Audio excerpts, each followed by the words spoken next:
Stop Operation Soros is a movement that recently began in Macedonia. Can you please tell me why does this movement begin in the first place, and what are your planned activities in the future? Well, we're a group of journalists, conservative commentators in the country, and we have been working on this for a long time. We have been warning about the far left activities which have been pushed onto the country by this network of organizations which are funded by George Soros, but also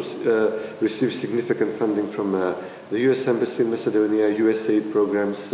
National Endowment for Democracy, similar organizations, as well as the European Union mission here, and countries such as the United Kingdom, the Netherlands, their missions in Macedonia. They Soros invests himself about $5 million in policy promoting activism in Macedonia each year, and they receive about 5–10 million more from various other sources, which may not sound like a lot, but for a country of only 2 million people, it would be the equivalent of spending, I don't know, maybe a few billion in the United States only on policy promotion, activism, protests, youth activism, which inevitably leads to violent protests and issues like this. So this is a serious distortion of the political situation in Macedonia, where considering that the Soros Foundation in Macedonia is closely linked with the main left-wing party, the Social Democratic Party of the country, and they're working hand in glove, which means that as a network they significantly outspend conservative movements and political parties, and are dominant in shaping the media atmosphere, the promotion of talking points of policies in the country, and they also request that they're given a seat at the table when laws and regulations are made, as ostensibly as a citizens movement, but in fact they're representatives of the main opposition party, which often loses the elections but still demands to be included in shaping the laws. We have been warning about this for a long time, but we were compelled to act more frequently and more loudly lately, because in the last 2 years the Social Democratic Party and the Soros Foundation have tried to bring down the conservative government, a popular reformist government, using all sorts of illegal clandestine tactics, such as publishing illegal intercepted wiretaps meant to create a psychological effect on the people, to increase tensions interethnically between Macedonians and Albanians, among Macedonians along a political divide, and they have openly bragged and used the leverage they get from being closely associated with the US Embassy in Macedonia to pressure the country with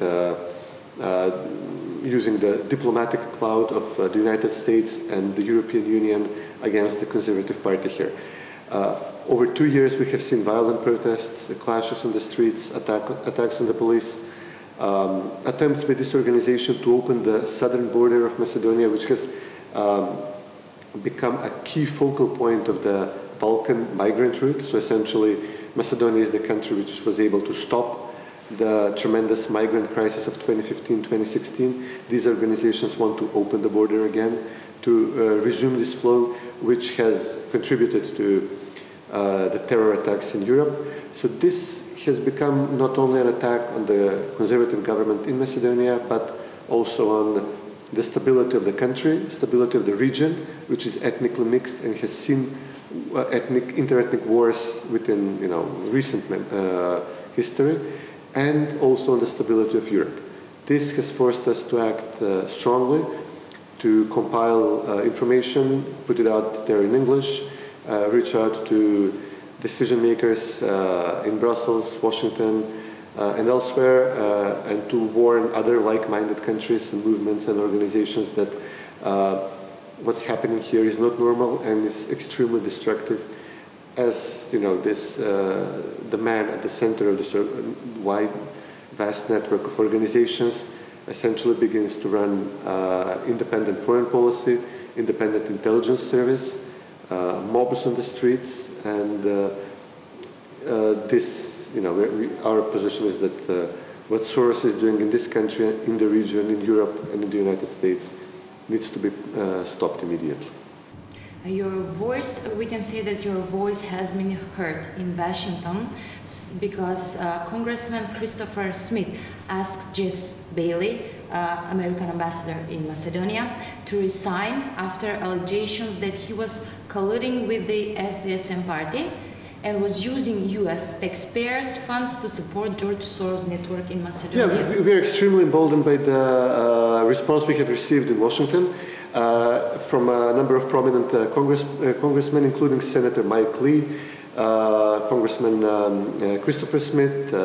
Robert Aderholt, Louis Gohmert. They have signed on to a letter in which they have urged the U.S. Embassy in Macedonia to explain itself. Why has it made the Soros network in Macedonia practically its exclusive partner in implementing what they call democracy and government projects, which are in fact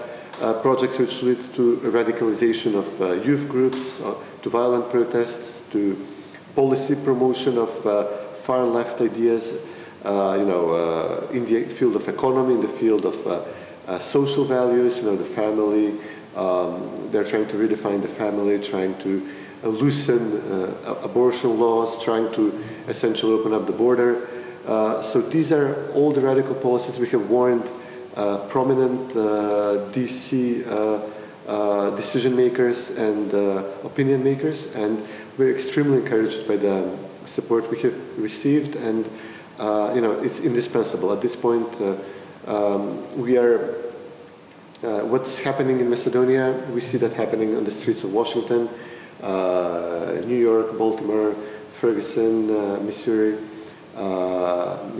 These violent protests which are erupting in the United States by these radical activist organizations, the attacks on the police, even deadly attacks in the United States, they all fit the same pattern of organizing, of funding far left groups, of radicalizing people to abandon the traditional values upon which society is formed, and to push entire societies toward interethnic, interracial, and political radicalization and confrontation. I mean, we are obviously all for dialogue. We like to engage the left in discussions, but we do not want to fight them on the streets. But they're pushing it. They're pushing violent protests, including attempts to storm government buildings and institutions in the country, and to storm the border fence which is protecting Macedonia, but the entire Balkans and essentially the whole of Europe from a renewed influx of migrants. They have been extremely provocative in these 2 years, and a lot of politicians in Europe have also awoken to this fact, and we have even situations in which Europeans do as they do. Sometimes they publicly call for the opening of borders and helping the migrants, but privately tell Macedonia to close the borders down. So we have some support in Europe, and we are extremely encouraged that the United States appears to be waking up to this problem, and hopefully we can reverse the damage which has been done in the past 8 years of the Obama administration, and especially in the last 2 years when their support for far left organizations and radicalization has been most prominent.